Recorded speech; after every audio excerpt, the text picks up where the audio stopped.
بسم اللہ الرحمن الرحیم۔ السلام علیکم ناظرین، فدا عادل آپ کی خدمت میں حاضر ہے۔ پاکستان نے جب فضائی کارروائی کا آغاز کیا کابل کے اوپر، قندھار کے اوپر، تو یہ سوال اٹھایا جانے لگا کہ کیا پاکستان افغانستان کی طالبان قیادت کو براہ راست نشانہ بنا سکتا ہے؟ جو 2 راتوں پہلے ہوا قندھار میں، اس میں جب ہم نے یہ دیکھا کہ بہت زیادہ افواہیں پھیلائی گئیں شیخ ہبت اللہ اخندزادہ کے حوالے سے کہ ان کو نشانہ بنایا گیا ہے، اور پھر بعض سوشل میڈیا اکاؤنٹس نے تو یہ دعویٰ کیا کہ ان کو مارا جا چکا ہے۔ جب ہم کسی بھی جنگ کے حوالے سے دیکھتے ہیں، 2 ملکوں کی جنگ ہوتی ہے، 2 لشکروں کی آپس میں جنگ ہوتی ہے، 2 گروپوں کی جنگ ہوتی ہے، تو کوشش یہی کی جاتی ہے کہ اس لشکر کے سربراہ کو مارا جائے، اس ملک کے بڑے رہنما کو قتل کر دیا جائے۔ جس طریقے سے ہم نے دیکھا کہ ایران کے اوپر جب حملہ کیا گیا تو بنیادی ایک تو ایران کو زیر دباؤ لانا تھا، اور پھر امریکہ اور اسرائیل نے مل کر یہ کوشش کی کہ ایران کی سپریم لیڈرشپ کو براہ راست نشانہ بنایا جائے۔ وہ انہوں نے نشانہ بنایا، اور ان کا خیال یہ تھا کہ سید آیت اللہ علی خامنائی کو جب شہید کر دیا جائے گا تو ایران کا حوصلہ ٹوٹ جائے گا، ایران کا مورال جو ہے ایرانی قوم کا یہ ڈاؤن ہو جائے گا، اور آسانی سے رجیم چینج کا جو مقصد ہے وہ بھی پورا ہو جائے گا، اور ایران جوابی حملہ کرنے سے بھی باز آ جائے گا۔ لیکن صورتحال اس کے الٹ ہم دیکھ رہے ہیں۔ اسی طرح اسرائیلی وزیراعظم بنجامن نیتن یاہو کے حوالے سے خبریں گرم تھیں کہ 4 دن سے وہ غائب ہیں، 4-5 دن سے وہ نظر نہیں آ رہے، اور ان کے حوالے سے بھی یہ دعویٰ کیا جاتا رہا کہ اس کو مارا جا چکا ہے، ہلاک کیا جا چکا ہے، لیکن اب یہ بتایا جا رہا ہے کہ وہ زندہ ہیں۔ اب جو صورتحال پاکستان اور افغانستان کی ہے، اس میں آپ دیکھیں کہ پاکستان نے اپنے مطالبات یا اپنے تحفظات جو بار بار وہ رکھتا رہا افغانستان کی قیادت کے سامنے، اور ان مطالبات کو پورا کرنے کے لیے جس طریقے سے پاکستان نے پہلے سفارتی کوششیں کیں، ثبوت فراہم کیے، ملاقاتیں ہوئیں، کابل کے دورے ہوئے ہمارے وزیر خارجہ کی طرف سے، وزیر داخلہ کی طرف سے، پاکستان کے خصوصی نمائندے برائے افغانستان محمد صادق خان متعدد مرتبہ افغانستان گئے، وفود گئے، وہاں پہ علماء کرام گئے، وہاں پہ مختلف جو عمائدین ہیں ان کے وفود گئے، اور ڈپلومیٹس گئے، لیکن اس کے باوجود پھر ہم نے دیکھا کہ پاکستان کا مطالبہ نہیں مانا گیا، اور پاکستان کے تحفظات کو دور نہیں کیا گیا۔ اس کے بعد پھر ہم نے دیکھا کہ جب پاکستان نے پہلی مرتبہ کابل کے اوپر فضائی حملہ کیا، وہاں پہ نور ولی محسود کو نشانہ بنانے کی کوشش میں، تو اس کے بعد اکتوبر 2025 میں 11 اور 12 اکتوبر کی درمیانی شب افغان فورسز نے پاکستان کے اوپر حملہ کر دیا، اور پھر جوابی سلسلہ شروع ہو گیا، اور کچھ دن تک یہ لڑائی چلتی رہی، اور بیچ میں ہم نے قطر میں دیکھا، دوحہ میں مذاکرات کا پہلا دور ہوا، اور اس مذاکرات کے پہلے دور کے نتیجے میں ہم نے سیز فائر کا معاہدہ دیکھا، اور اس کے بعد مذاکرات کے 2 دور ہوئے استنبول میں، ترکی میں۔ پھر یہ تینوں ادوار جو ہے یہ مکمل نہیں ہو سکے، سخت شرائط تھیں، اور طویل یعنی کئی گھنٹوں پر محیط مذاکرات ہوتے رہے۔ پھر ریاض میں یہ کوشش کی گئی، اور اس دوران پاکستان نے مختلف ذرائع سے دباؤ ڈالنے کی بھی کوشش کی، افغان طالبان سے اپنے مطالبات منوانے کی بھی کوشش کی۔ پاکستان نے 11 اور 12 اکتوبر کی درمیانی شب کے واقعے کے بعد سرحد کو بند کر دیا، اور 5 مہینے ہو چکے ہیں کہ یہ سرحد بند ہے، پاکستان اور افغانستان کی تجارت بند ہے۔ پاکستان نے پھر افغان ٹرانزٹ ٹریڈ کو بھی بند کر دیا۔ پاکستان نے اس سے پہلے، اس جنگ سے پہلے، اس سرحد کی بندش سے پہلے ایک فیصلہ افغان مہاجرین کے حوالے سے کیا تھا کہ جتنے بھی افغان مہاجرین ہیں ان کی یہاں پہ قیام کی مدت جو ہے وہ نہ بڑھائی جائے، ان کو مزید مہلت نہ دی جائے۔ اس میں POR کارڈ ہولڈرز تھے، اس میں ACC کارڈ ہولڈرز تھے، اور پھر یہ دباؤ بھی جو ہے یہ کارگر ثابت نہیں ہو سکا پاکستان کا یہ فیصلہ، اور افغان طالبان کے کانوں پر جوں تک نہیں رنگی۔ اور اس کے بعد صورتحال ہم دیکھ رہے ہیں کہ اس وقت بھی پاکستان اور افغانستان کی لڑائی چل رہی ہے۔ پاکستان اس کارروائی کو جنگ کا نام نہیں دیتا، پاکستان کہتا ہے کہ ہم یہ آپریشنز کر رہے ہیں، اور یہ ہمارا حق ہے کہ ہم اپنے مطلوب لوگوں کو ٹارگٹ کریں۔ اب یہ جو دوسرا فیز ہے اس میں پالیسی میں شفٹ جو نظر آتی ہے، جو پالیسی میں ایک چینج نظر آتی ہے، یعنی پہلے سرحدی چوکیوں کو نشانہ بنایا جانا، سرحدی جو صوبے ہیں، جو مشرقی صوبے ہیں افغانستان کے، جو پاکستان کی مغربی سرحد کے ساتھ لگتے ہیں، یہاں پہ پاکستان نے پہلے پکتیا میں، خوست میں، ننگرہار میں اور ادھر بلوچستان سائڈ پہ حملے کیے، فضائی کارروائیاں کیں اور بتایا گیا پاکستان کی جانب سے کہ جناب یہ پاکستانی ملیٹنٹ گروپس کے ٹھکانے ہیں، ان کے تربیتی مراکز ہیں، ان کے دفاتر ہیں، ان کے چھپنے کی جگہ ہیں، یہ ان کو نشانہ بنایا گیا۔ اس کے بعد جب ہم اب سلسلہ آگے بڑھتا ہوا دیکھتے ہیں، کابل میں، پھر باگرام ایئر بیس کے اوپر، اور پھر بلکہ 3-4 مرتبہ ہم دیکھ رہے ہیں کہ قندھار کو نشانہ بنایا جا رہا ہے۔ قندھار روحانی مرکز افغانستان کا، اور یہاں پہ 313 جو بریگیڈ ہے، جو ان کی ایک وہ سیکیورٹی یونٹ ہے جو شیخ ہیبت اللہ اخندزادہ کی سیکیورٹی پر مامور ہے، اس کے ہیڈ کوارٹر کو نشانہ بنایا جانا، کور ہیڈ کوارٹر کو نشانہ بنایا جانا، پھر بریگیڈ ہیڈ کوارٹرز کو نشانہ بنایا جانا، فوجی تنصیبات کو اور تیل کے ذخائر کو نشانہ بنایا جانا۔ اب اس میں سوال یہ ہے کہ براہ راست شیخ ہیبت اللہ اخندزادہ کو نشانہ بنانے سے پاکستان گریزاں کیوں ہے؟ پاکستان کی جہاں تک میری معلومات ہیں وہ یہ ہے کہ پاکستان کی یہ پالیسی نہیں ہے کہ طالبان کی قیادت کو براہ راست نشانہ بنایا جائے۔ پالیسی میں شفٹ اس حوالے سے ضرور نظر آتا ہے کہ پاکستان نے آگے بڑھ کر کابل اور قندھار کو نشانہ بنانا شروع کیا ہے، لیکن ٹارگٹ جو ہے یہ براہ راست شیخ ہیبت اللہ اخندزادہ نہیں ہے۔ براہ راست ٹارگٹ ملا یعقوب مجاہد جو وہاں کے وزیر دفاع ہیں وہ نہیں ہیں۔ براہ راست ٹارگٹ ملا محمد حسن اخند جو وہاں کے وزیر اعظم ہیں وہ نہیں ہیں۔ وزیر داخلہ سراج الدین حقانی براہ راست نشانہ نہیں ہیں۔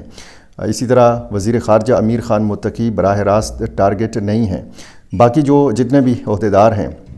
چاہے آپ صوبائی سطح کے اوپر گورنرز کو دیکھیں یا ان کے دفاتر کو دیکھیں، یا ان وزیروں جن کا میں نے نام لیا ان کو دیکھیں، یا ان کے دفاتر کو دیکھیں، یہ معلوم جگہوں پہ ان کے دفاتر ہیں۔ ایسا نہیں ہے کہ یہ پہاڑوں میں جو ہے غاروں میں چھپے ہوئے ہیں۔ یہ کابل میں، قندھار میں، جلال آباد میں، جہاں جہاں جس شہر کا جس صوبے کا آپ نام لیں گے، یہ معلوم جگہوں پہ ان کے دفاتر ہیں، گورنر ہاؤسز ہیں، سرکاری دفاتر ہیں، ان کی فوج یا ان کی پولیس کے جو دفاتر ہیں وہ بھی معلوم ہیں، لیکن پاکستان نے براہ راست ان شہروں میں ان مراکز کو نشانہ نہیں بنایا۔ ہاں، سرحدی وہ چوکیاں کہ جن کے بارے میں پاکستان کہتا ہے کہ ہم ان چوکیوں کو نشانہ بنا رہے ہیں، ان کو تباہ کر رہے ہیں، ان پر قبضہ کر رہے ہیں کہ جہاں سے پاکستان کے اوپر حملے ہوتے ہیں۔ تو یہ سلسلہ، اور اس میں جب ہم یہ بھی دیکھتے ہیں کہ افغان طالبان کی صفوں میں پاکستان کی حمایت بھی پائی جاتی ہے، یہ بھی ایک ایسی حقیقت ہے کہ جس پہ بات کی جائے تو بہت سارے لوگ نہیں مانیں گے۔ افغان طالبان کی صفوں کے اندر ایسے لوگ موجود ہیں جو سمجھتے ہیں کہ پاکستان جیسے پڑوسی ملک کے ساتھ، ہمسایہ ملک کے ساتھ ہمیں تعلقات میں بگاڑ نہیں پیدا کرنا چاہیے۔ ایسے لوگ موجود ہیں جو کہتے ہیں کہ اب ہمیں ناطہ توڑ دینا چاہیے ٹی ٹی پی کے ساتھ اور گل بہادر گروپ کے ساتھ، باقی جو ملیٹنٹ تنظیمیں ہیں جن کی وجہ سے اتنا بڑا مسئلہ پیدا ہو چکا ہے۔ اب یہ ظاہر ہے کہ یہ بظاہر تو ہمیں لگتا ہے کہ یہ سوچ جو ہے یہ پاکستان کی حامی سوچ ہے، لیکن یہ اصل میں افغانستان کی بھی حامی سوچ ہے، یہ افغان طالبان کی بھی حامی سوچ ہے، کیونکہ یہ جو لوگ ہیں اس سوچ کے حامل وہ یہ سمجھتے ہیں کہ اگر ہم اسی طرح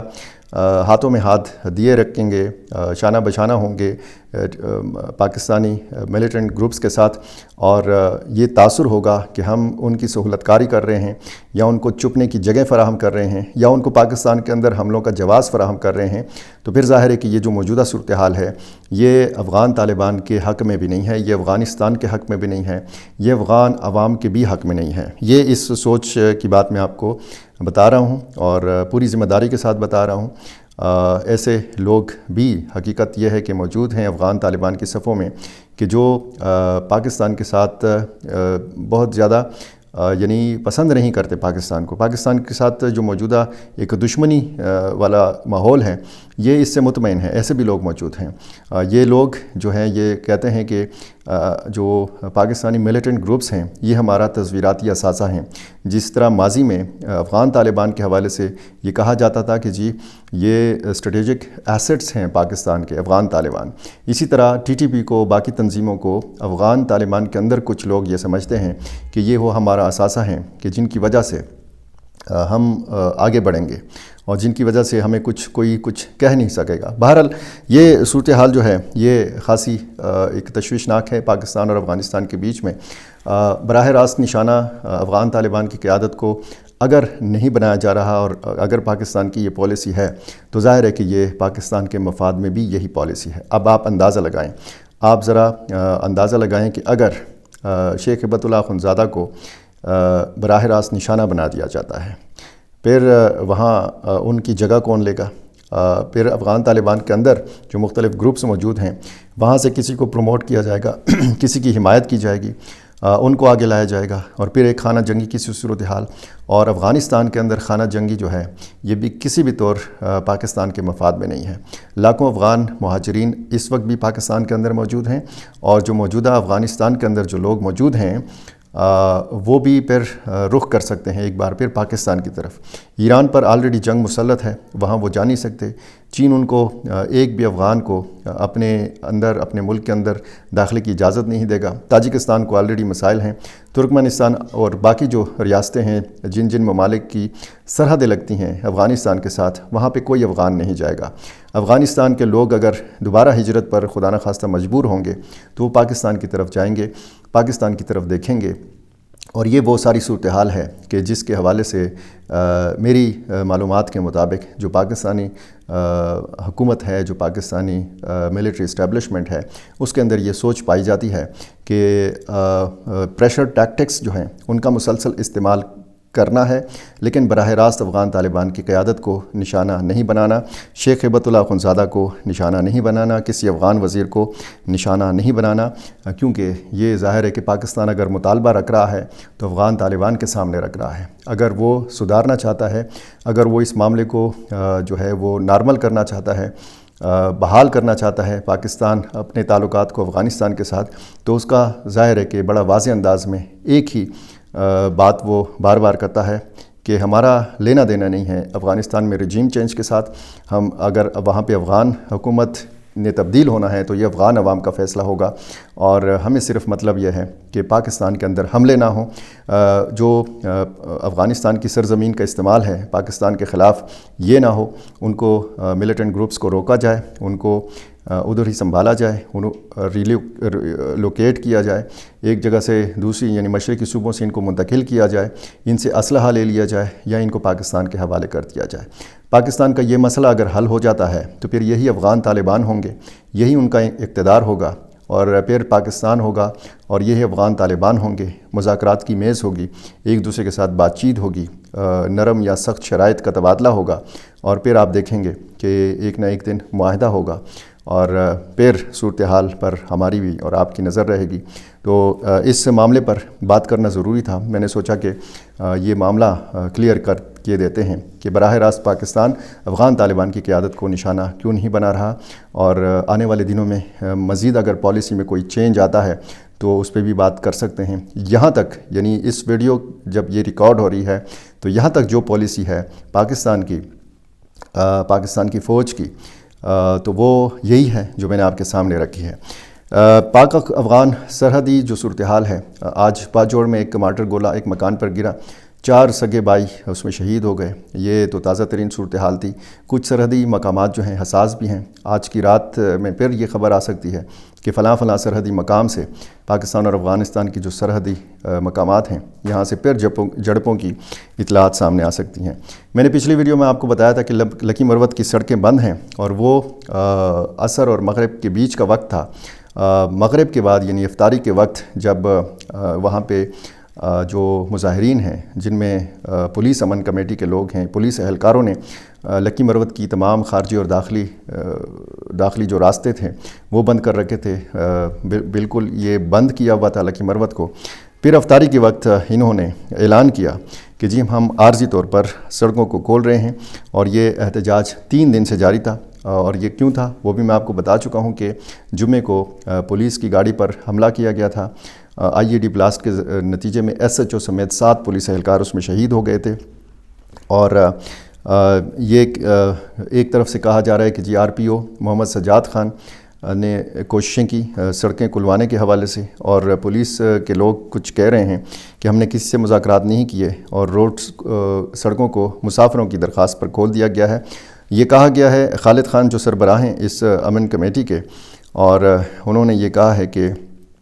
احتجاج ہمارا جاری رہے گا، روڈ کو عید تک کھول رہے ہیں اور عید کے بعد مکمل پھیا جام ہوگا۔ تو یہ جناب کچھ تازہ ترین صورتحال تھی۔ میرا چینل آپ نے ابھی تک سبسکرائب نہیں کیا، یہ کر لیجئے، مجھے اپنی رائے سے ضرور نوازا کیجیے۔ بہت شکریہ۔